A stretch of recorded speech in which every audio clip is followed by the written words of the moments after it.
इंसानों का अंतिम सफर। काव्या और दक्ष की नई नई शादी हुई थी और वो दोनों अपने हनीमून के लिए शिमला की हसीन वादियों में बसा स्नो वैली रिजॉर्ट्स होटल में रहने वाले थे। वहां जाने के लिए दक्ष ने ट्रेन की 2 टिकट बुक कराई थी। उनकी ट्रेन रात के 11 बजे की थी और दोनों वहां जाने के लिए काफी एक्साइटेड थे। तभी दक्ष काव्या से बोलता है, काव्या जल्दी रेडी हो जाओ, हमें 9 बजे निकलना है। अगर हमने देरी की तो हमारी ट्रेन मिस हो जाएगी। बस 2 मिनट और, मैं ये लिपस्टिक लगा लूं, उसके बाद निकलते हैं। ठीक है, लेकिन जल्दी करो। इतना बोलकर दक्ष कार में सामान रखने लगता है और कार में बैठकर काव्या का इंतजार करने लगता है। तभी काव्या वहां आती है और कार में बैठ जाती है, जिसके बाद उनका ड्राइवर उन्हें स्टेशन पहुंचा देता है। लेकिन उन्हें स्टेशन पहुंचने में देरी हो जाती है, जिसकी वजह से उनकी ट्रेन मिस हो जाती है। तभी दक्ष बोलता है, मैंने बोला था ना जल्दी करो, अब देखो हो गई ना ट्रेन मिस। दक्ष की डांट सुनकर काव्या की आंखों में आंसू आ जाते हैं। ये देखकर दक्ष बोलता है, oh no, I am so sorry Kavya, मैं गुस्से में कुछ ज्यादा ही बोल गया, मुझे माफ कर दो। कोई बात नहीं दक्ष, गलती मेरी ही थी, मैं आगे से इस बात का ध्यान रखूंगी। प्लेटफॉर्म पर खड़ा उन दोनों को देख वहां पर स्टेशन का टीटी मास्टर आता है और उनसे बोलता है, लगता है तुम लोगों की ट्रेन मिस हो गई है। अब अगली ट्रेन सुबह के 4 बजे की है, जब तक तुम लोग यहाँ पे बैठकर इंतजार कर सकते हो। क्यों, इस बीच कोई और ट्रेन नहीं आती क्या? आती है ठीक 12 बजे, लेकिन तुम दोनों उस ट्रेन में मत चढ़ना, नहीं तो ये सफर तुम्हारा अंतिम सफर होगा। इतना बोलकर टीटी वहां से चला जाता है। तभी थोड़ी देर बाद प्लेटफॉर्म की घड़ी में रात के 12 बजते हैं और स्टेशन पर एक ट्रेन आकर रुकती है, जिस पर लिखा होता है अंतिम सफर। ट्रेन के आने के बाद सभी लोग वहां से भाग जाते हैं। ये देख काव्या घबरा जाती है, लेकिन फिर काव्या बोलती है, अंतिम सफर, भला ऐसा भी कोई नाम होता है? और ये दिखने में कितनी डरावनी लग रही है, इसमें इंसान भी कम है। तो क्या हुआ, नाम ही तो है। हो सकता है रात के समय कोई भी इस ट्रेन में सफर नहीं करना चाहता हो। कैसी भी दिखे, हमें तो बस पहुंचने से मतलब है। मैंने तो डिसाइड कर लिया कि अब हम इसी ट्रेन से जाएंगे। पर टीटी ने तो मना किया हमें इस ट्रेन से जाने से। तो तुम क्या चाहती हो, उस टीटी के कहने पर हम पूरी रात इस प्लेटफॉर्म पर बिताएं? नहीं ना, तो फिर चलो। जिसके बाद वो दोनों ट्रेन के अंदर एक सीट पर जाकर बैठ जाते हैं। तभी ट्रेन वहां से चल पड़ती। जिस बोगी में वो दोनों होते हैं उसमें बस कुछ ही लोग बैठे होते हैं और उनकी सीट के सामने वाली सीट पर एक औरत बैठी होती है, जो मन में कुछ बड़बड़ा रही होती है। ये सफर तुम दोनों का अंतिम सफर बनने वाला है। ये ट्रेन इंसानों के अंतिम सफर की ट्रेन है, मारे जाओगे। हेलो मैम, आप कहाँ जा रही हैं? और ये आप क्या बोल रही हैं?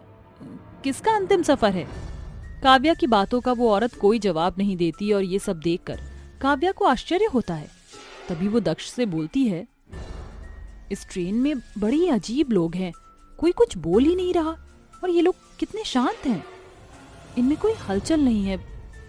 मुझे ये सब देखकर बहुत डर लग रहा है।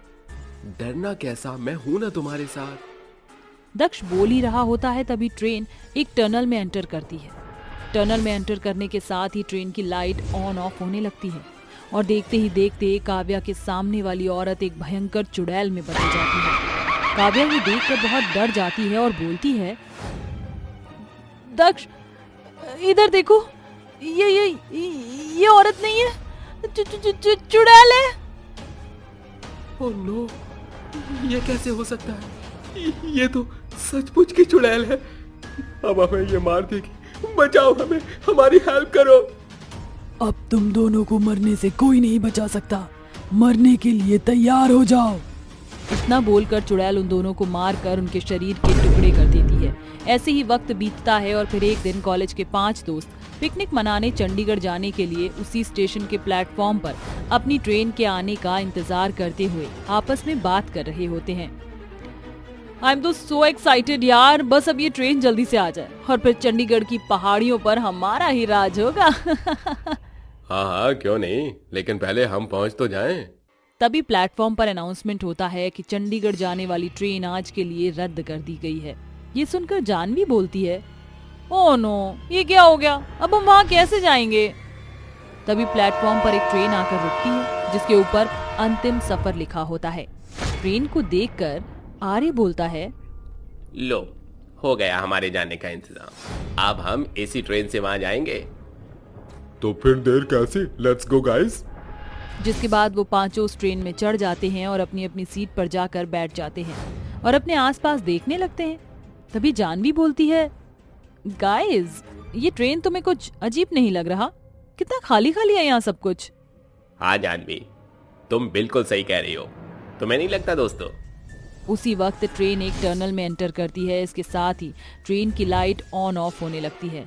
तभी उसके सामने अचानक से एक भयंकर चुड़ैल आ जाती है और उनसे बोलती है, मरने के लिए तैयार हो जाओ, सब के सब मरोगे, मैं किसी को जिंदा नहीं छोड़ूंगी। चुड़ैल को अपने सामने देख और उसकी बातों को सुनकर वो पांचों दोस्त डर जाते हैं और डरते हुए चिल्लाने लगते हैं, ओह माय गॉड, चुड़ैल, कोई बचाओ हमें। Somebody help us! कोई तुम्हें बचाने नहीं आएगा, ये मेरी ट्रेन है, मरोगे, सब मरोगे। इतना बोलकर चुड़ैल अपने नुकीले नाखूनों से एक ही झटके में तीनों का गला काट कर उन्हें मौत के घाट उतार देती है और बोलती है, अब तुम दोनों की बारी है, मरने के लिए तैयार हो जाओ। ठीक है, तुम हमें भी मार देना, लेकिन मारने से पहले हमें हमारा कसूर तो बता दो। हाँ, हम जानना चाहते हैं, बताओ हमें। तुम इंसान हो, यही तुम्हारा कसूर है, क्योंकि इंसानों की वजह से आज मैं इस दुनिया में जिंदा नहीं हूँ।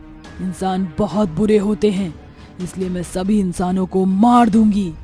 सभी इंसान एक जैसे नहीं होते। तुम हमें बताओ, तुम्हारे साथ क्या हुआ था, हम तुम्हारी मदद करेंगे। अगर तुम जानना चाहते हो तो मैं तुम्हें जरूर बताऊंगी। मेरा नाम वर्षा था और मैं इसी ट्रेन से सफर करते हुए अपनी माँ से मिलने गांव जा रही थी। जिस बोगी में मैं थी उसमें अचानक से शॉर्ट सर्किट की वजह से आग लग जाती है और ये बात मैं टीटी से जाकर बोलती हूँ। सर, हमारी बोगी में इलेक्ट्रिक शॉर्ट सर्किट की वजह से आग लग गई है, आप किसी टेक्नीशियंस को बुलवाकर वहाँ की रिपेयरिंग करवाइए, नहीं तो वो आग फैल जाएगी। ये सरकारी ट्रेन है और इसमें छोटी मोटी शॉर्ट सर्किट होती रहती है। अगर इतना ही जान का डर है तो फ्लाइट से आया जाया करो, अब चुपचाप से जाकर बैठ जाओ। टीटी के ऐसा बोलने से वर्षा चुपचाप अपनी सीट पर जाकर बैठ जाती है और तभी अचानक से एक ब्लास्ट होता है और पूरे बोगी में आग लग जाती है, जिसमें जलकर सभी लोग मर जाते हैं और वर्षा मरकर चुड़ैल बन जाती है। और तभी से मेरी आत्मा यहाँ भटक रही है और मैं लोगों को मार रही हूँ, और जब तक ये पूरा मैनेजमेंट सही नहीं हो जाता मैं लोगों को मारती रहूंगी ताकि लोग ट्रेन से सफर करना बंद कर दें। अगर तुम हमें जिंदा छोड़ दो तो हम रेलवे डिपार्टमेंट से बात करेंगे और मैनेजमेंट को ठीक करवाएंगे। अगर ऐसा है तो मैं तुम लोगों की जान बख्शती हूँ। जिसके बाद जानवी और आर्य मिलकर रेलवे डिपार्टमेंट से बात करते हैं और सभी ट्रेनों की अच्छी तरह से मैनेजमेंट करवाते हैं। ये सब देखकर चुड़ैल की आत्मा को शांति मिल जाती है और वो हमेशा हमेशा के लिए उस ट्रेन को छोड़कर वहां से चली जाती है।